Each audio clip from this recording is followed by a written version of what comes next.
नमस्ते दोस्तों, स्वागत है आप सभी का लाइफलाइन वेलनेस पर। मैं हूं अरविंद सिंह राणा। दोस्तों, आज हम लोग सोरियासिस के बारे में बात करने वाले हैं। हमारे चैनल पर ये काफ़ी अवेटेड टॉपिक रहा है। बहुत से हमारे जो व्यूअर्स हैं उन्होंने हमें सजेस्ट किया था इस टॉपिक के बारे में डिस्कस करने के लिए। तो आज हम लोग इन डेप्थ इस टॉपिक के बारे में चर्चा करने वाले हैं कि सोरियासिस एक्चुअली है क्या, ये कैसे होता है, इसका ट्रीटमेंट क्या है, और स्पेशली हमारे जो कैंगन व्यूअर्स हैं, जो लोगों के पास कैंगन डिवाइस है, वो लोग कैंगन वाटर का किस तरीके से इस्तेमाल करेंगे जिससे कि उनको ज़्यादा फ़ायदा हो सकता है।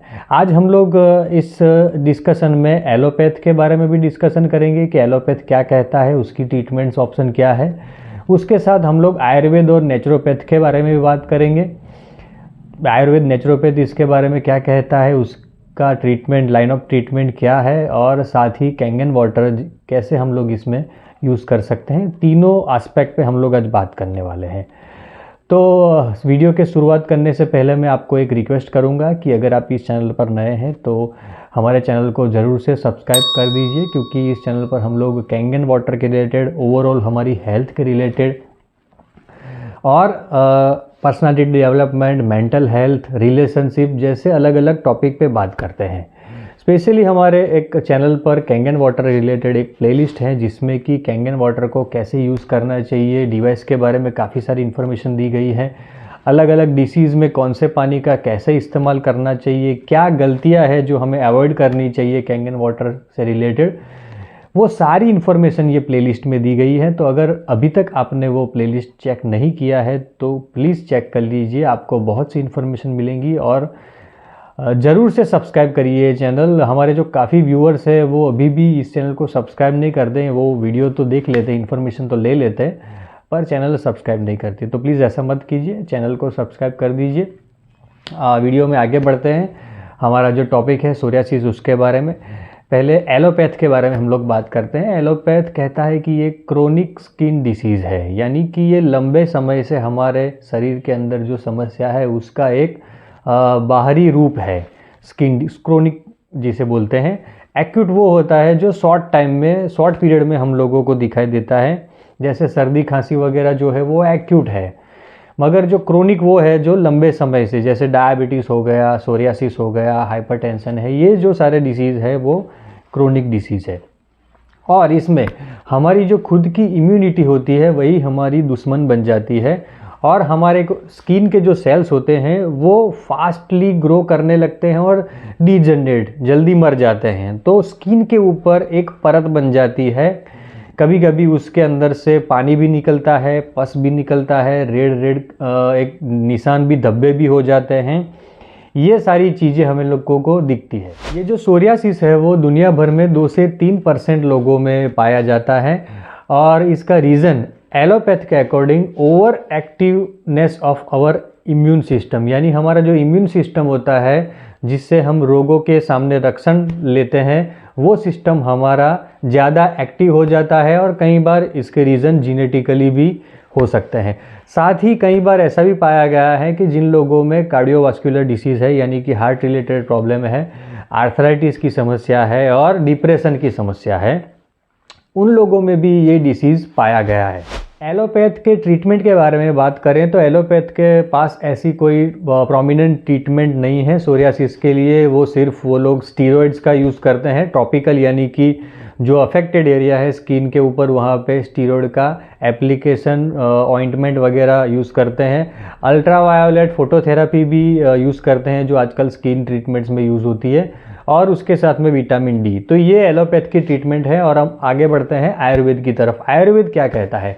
आयुर्वेद जैसे कि हमारे जो 3 दोष है, वात पित्त कफ, उनका इम्बैलेंस होने से किसी भी प्रकार की समस्या होती है, ऐसा कहता है। पर्टिकुलरली सोरियासिस की बात करें तो वात और कफ में इम्बैलेंस होने की वजह से सोरियासिस होता है, ऐसा आयुर्वेद कहता है। और अगर इन डेप्थ जाए तो हमारे जो डाइजेस्टिव सिस्टम है और हमारी जो मेटाबॉलिज्म है उसके अंदर कहीं ना कहीं कुछ गड़बड़ हुई है, जिससे कि जो भी हम लोग फूड खा रहे हैं उसके अंदर से जो टॉक्सिन्स निकल रहे हैं, वो टॉक्सिन्स कहीं ना कहीं एक्यूमुलेट हो रहे हैं, अंदर ही अंदर जमा हो रहे हैं, और जमा होने की वजह से उसका जो इफ़ेक्ट है वो हमारे एंड जो ऑर्गन है, यानी कि हमारा एंड ऑर्गन क्या है, हमारी स्किन है, वहाँ पे इकट्ठा हो जाता है और वो सोरियासिस का रूप ले लेता है।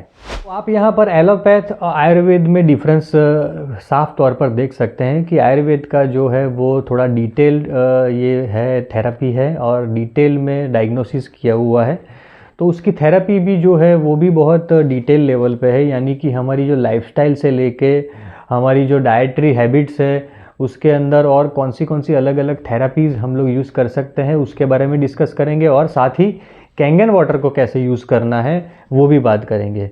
तो सबसे पहले जो डाइटरी हैबिट्स है उसके बारे में थोड़ा डिस्कस कर लेते हैं कि जिन लोगों को सोरियासिस की समस्या है उन लोगों को कौन सी चीज़ें अवॉइड करनी चाहिए। देखिए, सबसे पहले जो रिफाइंड फ्लोर होता है, यानी कि जिसे हम मैदे से जानते हैं, वो मैदा बिल्कुल ही कंज्यूम नहीं करना है। जैसे बेकरी की सभी आइटम जो होती है उसमें मैदा होता है, आप पिज़्ज़ा, बर्गर, ब्रेड, जो भी चीज़ें हैं वो सभी चीज़ों के अंदर मैदा पाया जाता है।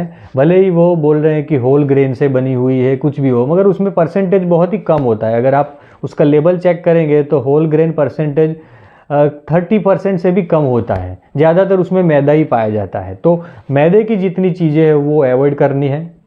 साथ ही अगर आप अचार खा रहे हैं, पिकल्स, तो वो भी बंद करना है। पापड़ खा रहे हैं, तली भुनी चीज़ें ज़्यादा खा रहे हैं, उसके साथ में अल्कोहल भी अगर आपका कंजप्शन है तो वो भी अवॉइड करना है। कोल्ड ड्रिंक्स नहीं पीना है बिल्कुल भी। स्मोकिंग अगर आप करते हो तो स्मोकिंग को भी बंद। मैं जो कुछ भी चीज़ें आपको बता रहा हूँ तो मैं एक रिक्वेस्ट करूँगा कि आप नोट डाउन करते रहिए, क्योंकि वीडियो में आप देख तो लेंगे पर उसके बाद में कहीं कुछ भूल जाएंगे, उससे बेटर है कि आप इसे नोट डाउन कर ले। तो स्मोकिंग अगर आप करते हो तो उसको भी आपको स्टॉप कर देना है। उसके साथ ही बहुत ही इम्पोर्टेंट जो चीज़ है वो है कि अगर आप रेड मीट और नॉनवेज ज़्यादा खाते हैं तो उसे भी आपको बंद कर देना है। डेयरी प्रोडक्ट्स जितनी भी है, दूध से लेकर बटर, चीज़, पनीर, ये सारी चीज़ें भी आपको अवॉइड करनी है, नहीं लेनी है। और अगर आप कैफ़ीन भी कम कर सके, मैं रिक्वेस्ट करूँगा कि बहुत से लोगों को चाय की आदत होती है तो दिन में एक आध बार ठीक है, आप थोड़ा आधा कप चाय ले सकते हैं। अदरवाइज़ आप कॉफ़ी, चाय, इन सब का सेवन भी बंद कर दे तो आपकी ट्रीटमेंट फास्ट होगी और आपको रिज़ल्ट भी फास्ट मिलने लगेगा। हमारे जो कई सारे व्यूअर्स है, कैंगन वाटर यूज़र है, उन लोगों कई लोग हमको बताते हैं कि हमको इतना फास्ट रिज़ल्ट नहीं मिल रहा है, बहुत स्लो है। तो ये जो सारी चीज़ें हैं वो भी हमें कहीं ना कहीं ध्यान में लेनी है कि सिर्फ पानी पीने से या सिर्फ दवाई लेने से हमको ये इसमें बेनिफिट नहीं मिलेगा, हमको साथ ही इसके साथ ये जो सारी चीज़ें हैं वो भी करनी पड़ेगी। अभी दूसरी जो एक मैं आपको एडवाइस देता हूँ कि क्या ऐड ऑन कर सकते हैं। जैसे कि जो सोरियासिस डिसीज़ है उसके अंदर कड़वी चीज़ों का ज़्यादा इफेक्ट होता है, तो आप कड़वी चीज़ों में नीम ले सकते हैं। नीम की टैबलेट्स भी मिलती है, वो मैं आपको लिंक में दे दूंगा कि आप नीम की टैबलेट भी ऑनलाइन परचेस कर सकते हैं। विटामिन डी सप्लीमेंट काफ़ी ज़रूरी होता है इसके अंदर, और विटामिन डी जो सनलाइट से हमको मिलता है वो भी आपको दिन में पौने घंटे, आधे से पौने घंटे तक सन का एक्सपोजर लेना है, और वो भी सुबह के टाइम पर। तो उससे भी बहुत सारे बेनिफिट मिलते हैं। आप नेचुरल ऑयल यूज़ कर सकते हैं अप्लाई करने के लिए, जो भी एरिया अफेक्टेड है वो एरिया पे। नेचुरल ऑयल में आप कोकोनट ऑयल का भी इस्तेमाल कर सकते हैं। एलोवेरा जेल भी आप यूज़ कर सकते हैं। एलोवेरा जेल आप उस पर अप्लाई कर दीजिए, दिन में 1-2 बार आप एलोवेरा जेल या कोकोनट ऑयल भी यूज़ कर सकते हैं। उसके साथ आप टर्मरिक यानी कि हल्दी की पेस्ट भी लगा सकते हैं। बहुत ही बढ़िया जो एंटीऑक्सीडेंट है वो हल्दी है, तो हल्दी की पेस्ट भी आप यूज़ कर सकते हैं। उसके साथ में सप्लीमेंट में आप ओमेगा 3 भी ले सकते हैं, जो कि आप को जो वॉलनट होते हैं उसके अंदर पाया जाएगा। अलग अलग सीड्स होते हैं उसके अंदर भी आपको वो ओमेगा 3 मिल जाएगा। तो ये जो सारी चीज़ें हैं वो आपको क्या खाना है क्या नहीं खाना है उसके बारे में मैंने बताया। उसके साथ में आपको रिलैक्सेशन क्या करना है, क्योंकि कहीं ना कहीं इसका रिलेशन डिप्रेशन के साथ में भी है। ज़्यादा स्ट्रेस लेने की वजह से भी ये रोग बढ़ता है या होता भी है, कई लोगों में ऐसा भी देखा गया है। तो उसके लिए क्या कर सकते हैं, बेस्ट वे है आप योगा कीजिए। योगा यानी कि आप जो लाइट जो योगा होते हैं वो बहुत ही गंभीर या बहुत ही एकदम डिफ़िकल्ट जो योगा होते हैं वो मत कीजिए। लाइट योगा आप कर सकते हैं, जितना आपसे हो सकता है वो आप करिए। मेडिटेशन और प्राणायाम ज़रूर करिए, क्योंकि उससे आपका जो स्ट्रेस लेवल होता है, आपके अंदर जो स्ट्रेस हार्मोन जो जिसका लेवल बढ़ा हुआ है वो कंट्रोल में आएगा, उससे आपका डिसीज़ बहुत ही कंट्रोल होगा।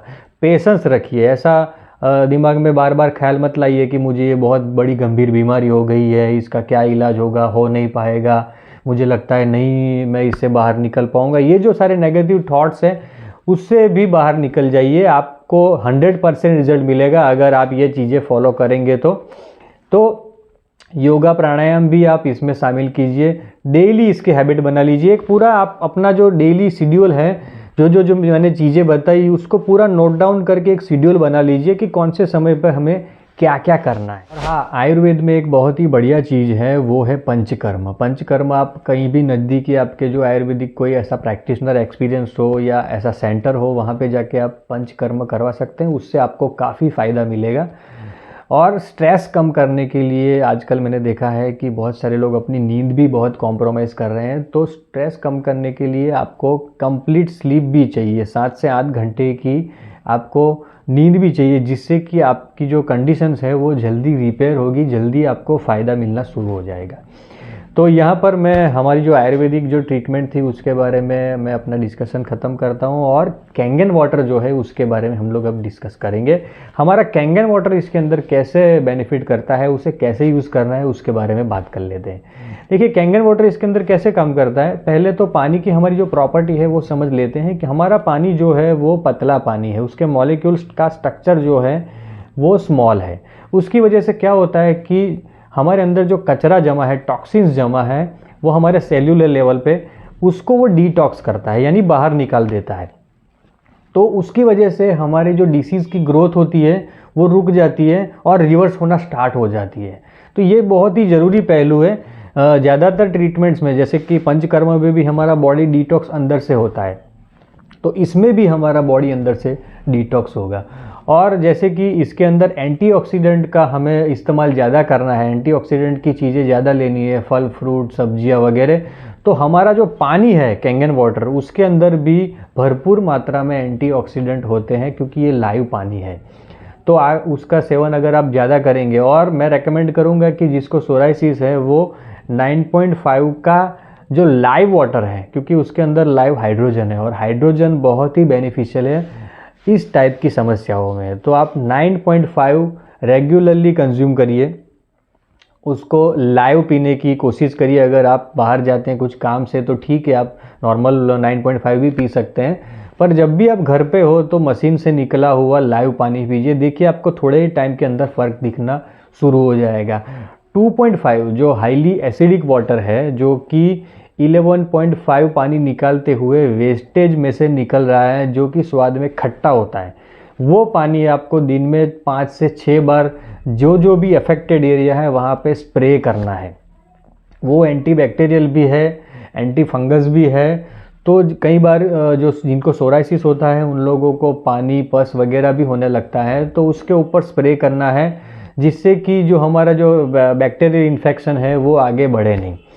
उसके साथ ही आप 9.5 का जो वाटर है उससे बाथ भी ले सकते हैं। जी हाँ, ये जो अल्कलाइन वाटर है उससे आप बाथ भी ले सकते हैं, नहा भी सकते हैं, उससे भी आपको काफ़ी रिलीफ मिलेगा। क्योंकि मुझे पता है कि सोराइसिस होने के बाद जो चमड़ी का हाल होता है और बहुत ही ईचिंग होती है, अनकंफर्टेबल लगता है, बैठने को सोने को चैन नहीं पड़ता है। तो उस कंडीशन में आप ये जो इस्तेमाल करेंगे 9.5 का पानी से नहाएंगे तो आपको काफ़ी राहत मिलेगी। तो दोस्तों, ये थी हमारी आज की बात। सोरियासिस के बारे में मैंने आपको इन डेप्थ डिटेल में बताया है। तो आप अगर आपके किसी नज़दीकी रिश्तेदार में, कहीं किसी लोगों को, कई फ्रेंड्स को, या आपके दूसरे कोई जान पहचान वाले जिनको भी ये समस्या है, उनको ये वीडियो ज़रूर भेजिए। भले ही उनके पास कैंगन वाटर हो या ना हो, मगर जो मैंने दूसरी जानकारी बताई वो उनके बहुत ही काम आ सकती है, और उनके ट्रीटमेंट में उनको बेनिफिट मिलेगा। आपको भी कहीं ना कहीं उनके ब्लेसिंग्स मिलेंगे, क्योंकि वो जो ये जो रोग है सोरियासिस, वो काफ़ी भयानक रोग है, और पेशेंट मेंटली भी काफ़ी इसमें टूट जाता है। इस वीडियो को ज़्यादा से ज़्यादा लोगों तक पहुंचाइए। चैनल को अगर आपने सब्सक्राइब नहीं किया है तो फिर से एक बार मैं रिक्वेस्ट करूंगा कि ज़रूर से सब्सक्राइब कर दीजिए। अगर आपके कुछ सुझाव है या आप मुझसे कुछ बात करना चाहते हैं, डिस्कस करना चाहते हैं, तो अपॉइंटमेंट लेकर स्क्रीन पर दिए गए नंबर पर आप कॉल्स कर सकते हैं, जहाँ से आपको मैं सूटेबल टाइम बताऊँगा। उस टाइम पर हम लोग डिस्कस कर सकते हैं, बात कर सकते हैं, और सॉल्यूशन कुछ लाने की कोशिश कर सकते हैं। फिर मिलेंगे नए विषय के साथ में। Thank you very much.